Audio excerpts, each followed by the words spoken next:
बिस्मिल्लाहिर्रहमानिर्रहीम। अस्सलाम वालेकुम मेरी यूट्यूब फैमिली। उम्मीद करती हूँ सब ठीक ठाक होंगे। अल्हम्दुलिल्लाह मैं ठीक ठाक हूँ। ये मेरे कल शाम का तैयारियाँ थी मेरे खाने का, क्योंकि सब लोग तो नमक डाल के पकाते हैं, तो मैं उनके साथ खाती थी। जो पकता था वो खाती थी। अब डॉक्टर ने नमक बंद कर दिया, तो अब मैं किसी को नहीं बोलती हूँ कि भाई मेरे लिए अलहदा बनाओ। तो मैं कोशिश करती हूँ कि मैं अपना खुद बना लूँ। हालांकि हिम्मत बिल्कुल नहीं थी। कितने दिन हो गए मेरी तबीयत को ख़राब हुए, तो बिल्कुल हिम्मत नहीं हो रही थी। लेकिन पकाना भी था, और मुझे वहम ऐसा होता है कि मुझे ऐसे लगता है कि जैसे वो लोग सही नहीं पकाएंगे, मैं खुद जैसे पकाऊंगी तो वो लोग वैसा नहीं पकाएंगे। एक ये भी अलमिया है कि किसी का हाथ का पसंद नहीं होता। वैसे सब मिलके अगर वो पकता है तो वो जैसे तैसे करके खा लेती हूँ। ये नमक मिर्च के बग़ैर जो पकाते हैं ना, तो फिर मुझे हिम्मत नहीं होती कि मैं इनके हाथ का खा लूँ। मुझे ऐसा लगता है कि मैं खुद जायके वाला पकाऊंगी। हालांकि जायका तो नमक से ही होता है, या फिर कोई मिर्च मसालों से होता है, तो इसमें कुछ भी नहीं है, तो कहाँ से होगा जायका। तो बहरहाल शुक्र अल्हम्दुलिल्लाह, अल्लाह का लाख लाख शुक्र है कि ज़िंदा हूँ, सलामत हूँ, अपने हाथों से काम करती हूँ। ये भी अल्लाह की तरफ से नेमत है, कुदरत की तरफ से। क्योंकि जब मैं कुछ नहीं कर पाती थी तब भी तो ज़िंदा थी। यहाँ लाइट चली गई थी, तो ये सारा मसाला जो है मैं डाल चुकी थी। जैसे कि वो टमाटर मैंने कद्दूकस किए हुए थे, वो मैंने डाल दिए थे। अदरक लहसुन डाल दिया था, और थोड़ी सी वो ना धनिया और वो मिर्चें और क्या कहते हैं हल्दी थोड़ी थोड़ी मैंने डाल दी थी। कहते हैं कि हल्दी अच्छी होती है, तो इस वजह से मैंने हल्दी डाल दी। तो ये मैं बना रही थी कैरी की चटनी। ये डॉक्टर से पूछा था, तो वो कहने लगे कि ये आप थोड़ा सा जैसे किसी भी चीज़ में नमक की जगह खा सकती हो। तो मैंने कहा कि चटनी बना लूँ। तो इसको कैरी को छील के पहले तो मैंने सोचा कि वही देसी तरीके से कूट लूँ, पर ये भी कूटना भी मेरे लिए समझे कि बड़ा काम है। तो कूट तो खैर नहीं पाई, फिर मैंने इसको उसमें पीस लिया, जिसमें मसाला पीसते हैं, क्या कहते हैं उसको, पता नहीं क्या कहते हैं, बहरहाल जो कुछ कहते होंगे। अच्छा, मैं भूल जाती हूँ ना बातें, पता नहीं क्या मसला है कि या मैं सोचती रहती हूँ अपने तबीयत के लिए, इस वजह से बातें भूल जाती हूँ, या फिर कोई दिमाग कमज़ोर है इसलिए भूल जाती हूँ, कुछ पता नहीं। बहरहाल जी,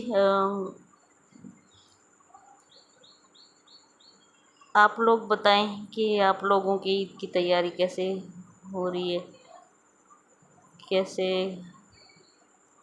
आप लोगों ने ईद को गुजारा है। कि ये तो खैर ईद से समझो चांद रात वाली वो है, मेरी रेसिपी है।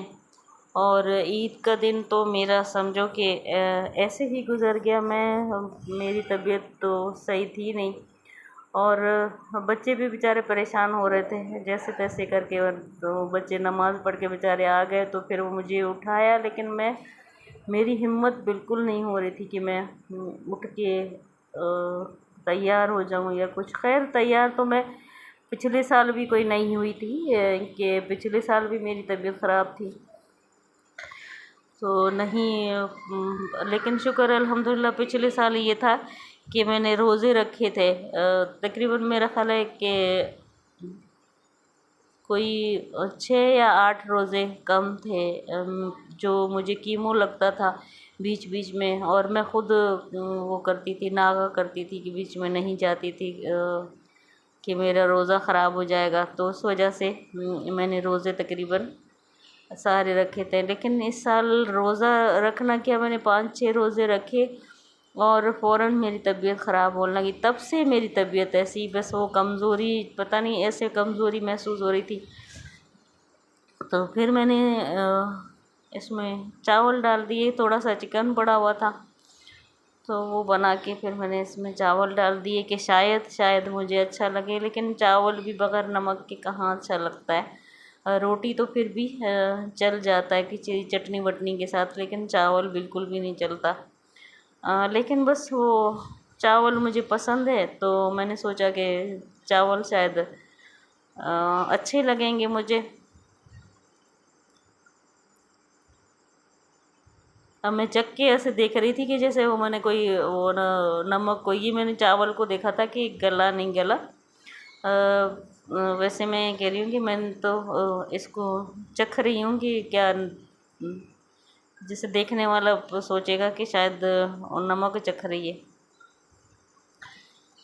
लेकिन भाई मैं आजकल बेनमकी हो गई हूँ। बहरहाल शुक्र अल्हम्दुलिल्लाह जिस हाल में अल्लाह रखे। तो यहाँ पे मैंने चावल निकाले थे और थोड़े से लाइट चली गई थी तो यहाँ पे भी मैं वीडियो नहीं बना सकी। आखिर में लाइट आ गई तो फिर मैंने कहा चलो आप लोगों से शेयर करूँ कि ये कैसे पके हैं। और ये है वही कैरी की चटनी। तो ये थोड़ा थोड़ा करके मैं डाल के खा रही थी। मज़ा तो नहीं आ रहा था, लेकिन फिर भी शुक्र अल्हम्दुलिल्लाह के चलो खटास तो थी। जैसे नमक अगर नहीं है तो उसकी जगह पे। तो सुबह फिर मैं उठी है, यहाँ पे मेरी हालत, मेरा मुंह ऐसे लग रहा था जैसे कड़वा जहर, और आंखें भी ऐसी सूजी हुई थी रात के जागने से, पता नहीं क्या। तो ये मैं ये बता रही थी कि मेरी तबीयत ख़राब है, अभी उठी हूँ, तो ये बता रही थी। यार एक तो बोलना भी मेरा आए, खैर बर्दाश्त कर ले। हैं मुझे अब तक करते आ रहे, अभी भी कर लेंगी। मेरी पोती है सबसे छोटी, तो ये आके बैठ गई। ये आके मुझसे ईदी लेने के लिए आ गए थे कि हमें ईदी दे दो। और ये सारे मेरे पोते आके बैठ गए थे मेरे पास कि आप क्यों नहीं उठी। और ये छुप रहा था कि मुझे मत दिखाओ। तो खैर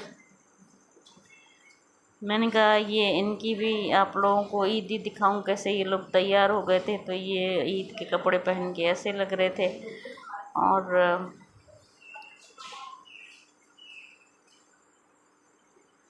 ये इनकी बहना आ गई उनको छेड़ने के लिए। तो ये मैं इनको पैसे दे रही थी। मैंने कहा सबको ईद मुबारक बोले, लेकिन इनको बोलना नहीं आता। वैसे खूब बोलते हैं, ये कह रही है ईद मुबारक, वो भी कह रही है ईद मुबारक। तो आप सबको ईद मुबारक। मेरी ईद ऐसे ही गुज़र गई। जो बेड पे बैठे बैठे तो अपनी दुआओं में मुझे याद रखें, और मेरे चैनल को ज़्यादा से ज़्यादा शेयर करें और ज़्यादा से ज़्यादा सपोर्ट करें प्लीज़। हो सकता है मैं इस क्राइसिस से भी निकल पड़ूँ और अल्लाह ताला बेहतर करे। तो यही आप लोगों से रिक्वेस्ट हमेशा करती हूँ, और अपने दुआओं में भी हमेशा मुझे याद रखें। और ये दोनों बहनें आके वो डांस करने लगी, अपने पप्पो को कहने लगी कि गाना लगाओ तो हम डांस करेंगे। तो ये बैठ के डांस कर रहे थे दोनों बहनें। ये छोटी वाली थोड़ा सा अगर कोई ढोल या गाने की आवाज़ सुनती है तो फिर बड़ी उड़ने लगती है। तो इसके साथ ही मैं आप लोगों से इजाज़त चाहूँगी। अपने दुआओं में याद रखें मुझे। ये वो सबसे आखिर में आई है ईदी लेने के लिए। ये मेरे छोटे बेटे की बेटी है, मतलब दरमियाने बेटे की। तो जी इजाज़त चाहूँगी। अल्लाह हाफ़िज़।